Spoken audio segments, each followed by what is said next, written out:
ये जो ड्राइवर अपने आप को बड़े वो समझते थे कि नहीं मोदी सरकार बहुत बढ़िया है, बहुत अच्छा मानती है, वो सारे के सारे अब सामने आ गई।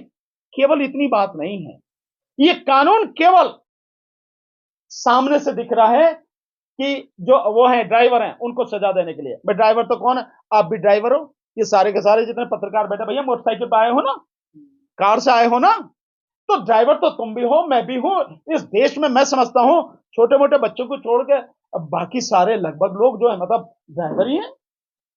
तो इन सबके लिए कानून है, केवल वो नहीं ट्रक चलाते हैं बस चलाते हैं उनके लिए, सबके लिए, सबकी गर्दन इस तरह से फंसाई जा रही है। पर ये इसलिए है, देखिए ये सरकार जो एक कानून में संशोधन करके लेकर आई है, और वो है कि जो ड्राइवर होगा वो एक्सीडेंट अगर करेगा तो उसकी सजा 10 साल की होगी और 7 लाख रुपए जुर्माना होगा। सजा 10 साल की और 7 लाख रुपए जुर्माना। मैं एक बात बहुत सिंपल सी सीधी सी पूछना चाहता हूं इस सरकार से, क्या एक्सीडेंट कोई जान के करता है? अगर सामने कोई पक्षी आ जाए, कोई जानवर आ जाए, कोई इंसान आ जाए, वो भरसक कोशिश करता है कि किसी भी सूरत में उसको चोट ना लग जाए। और कई बार ऐसी स्थिति आती है कि उसमें वो खुद जो ड्राइवर है, उसमें बैठे हुए जो लोग हैं गाड़ी में, वो बड़े भयानक हादसे का शिकार हो जाते हैं। मैं एक एक्सीडेंट को जानता हूं, ऐसे कितने ही हैं, पर मैं एक एक्सीडेंट का उदाहरण देता हूं। बीजेपी के ही एक एमपी रहे हैं, संघप्रिय गौतम, नाम भी लेता हूं।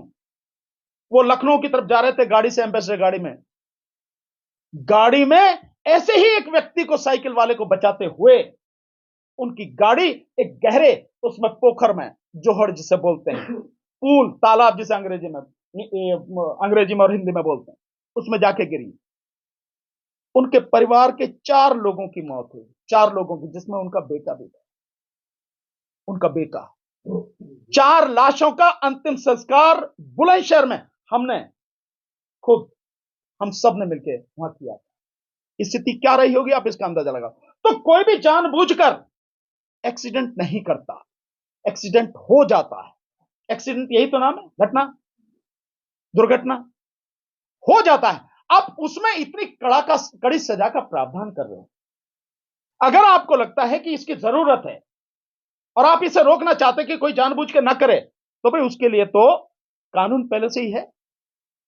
अगर कोई व्यक्ति जानबूझकर एक्सीडेंट करता, चोट मारता है, तो नियत देखी जाती है, इंटेंशन कानून में, तो उसके लिए तो कानून है ऑलरेडी। अगर वो किसी की हत्या करता, कराया जाता है, बहुत से लोग एक्सीडेंट के माध्यम से मरवाते हैं लोगों को, उसके लिए तो कानून है। आप 302 में उसकी नियत है, क्योंकि जो वो सारा जो सवारी है, यानी जो गाड़ी है, वो हथियार के रूप में इस्तेमाल होगी ना, उसके लिए 302 का कानून है।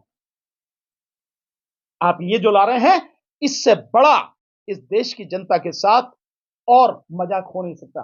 पर मोदी सरकार का तो ये काम ही कोई नई बात थोड़ी है। ये जो ड्राइवर अपने आप को बड़े वो समझते थे कि नहीं मोदी सरकार बहुत बढ़िया है, बहुत अच्छा मानती है, वो सारे के सारे अब सामने आ गई। केवल इतनी बात नहीं है, कानून क्यों लाया गया है, इसके पीछे बहुत गहरी साजिश है। ये कानून केवल सामने से दिख रहा है कि जो वो है ड्राइवर हैं उनको सजा देने के लिए। भाई ड्राइवर तो कौन है? आप भी ड्राइवर हो, ये सारे के सारे जितने पत्रकार बैठे, भैया मोटरसाइकिल पे आए हो ना, कार से आए हो ना, तो ड्राइवर तो तुम भी हो, मैं भी हूं। इस देश में मैं समझता हूं छोटे मोटे बच्चों को छोड़ के अब बाकी सारे लगभग लोग जो है मतलब ड्राइवर ही हैं। तो इन सबके लिए कानून है, केवल वो नहीं ट्रक चलाते हैं बस चलाते हैं उनके लिए, सबके लिए, सबकी गर्दन इस तरह से फंसाई जा रही है। पर ये इसलिए है कि जो 2024 में यह सरकार ईवीएम के माध्यम से जीतने का षड्यंत्र जो कर रही है, और इस बार जनता ईवीएम से चुनाव होने नहीं देगी। इस बार जनता ईवीएम के खिलाफ सड़क पर आकर लड़ेगी, जन आंदोलन बनाएगी।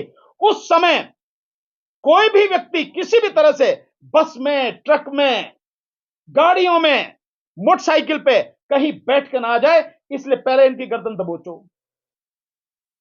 यह है उसकी इंटेंशन इस कानून के पीछे। यह है कि जिस समय वो सत्ता में वापसी के लिए सारे हथकंडे अपनाएगी, तब किसी भी व्यक्ति को किसी भी तरह का वाहन उपलब्ध न हो जाए। यह है गहरी साजिश। इसलिए सारे के सारे काम किए जा रहे हैं।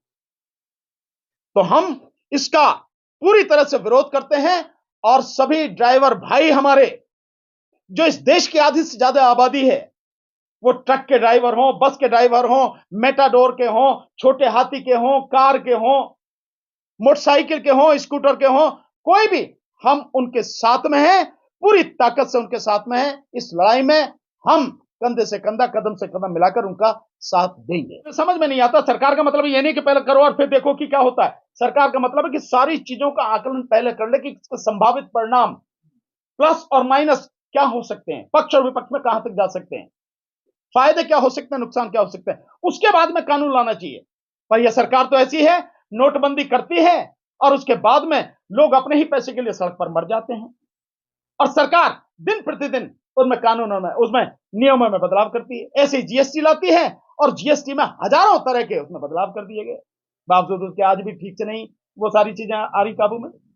ये सरकार, और मैं समझता हूं इस विषय पे हमारे आदरणीय डीसी कपिल साहब जो है बहुत बढ़िया आपको जवाब देंगे, क्योंकि ट्रांसपोर्ट डिपार्टमेंट की, ट्रांसपोर्ट की एक लॉबी, जो लोग हैं, जो दिल्ली और एनसीआर में जबरदस्त तरीके से उनकी उपस्थिति है, आपके साथ आंदोलन में हमेशा रहे हैं, साथ रहे हैं, ये बहुत अच्छी तरह से जानते हैं। तो मैं चाहूंगा कि आदरणीय डीसी कपिल साहब इस विषय में अपनी बात रखें। देखिए, मोटर वाले मामले में जैसे भानु प्रताप जी ने बताया है, कल दिल्ली और एनसीआर की जो ट्रांसपोर्टर हैं वो कल दिल्ली के जंतर मंतर पे 12 बजे से लेकर के 5 बजे तक एक बहुत बड़ा आयोजन कर रहे हैं।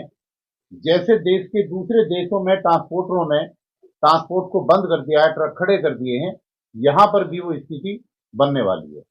और दिल्ली एनसीआर ट्रांसपोर्ट एकता मंच के माध्यम से मैं उस संगठन से जुड़ा हुआ भी हूं। कल जो है एक बहुत बड़ा आंदोलन भी होगा और ये आंदोलन अंततः ईवीएम के आंदोलन में जो 6 तारीख को जंतर मंतर पर होने वाला है उसमें भी उनका पूरा सहयोग और समर्थन हमारे साथ रहेगा। तो ये जितने भी आंदोलन धीरे धीरे चल रहे हैं, ये ईवीएम हटाओ आंदोलन के साथ आने वाली 6 जनवरी को जंतर मंतर से जो है सब लोग जुड़ेंगे और पूरे लोग जो है एक साथ हम लोग आगे बढ़ेंगे।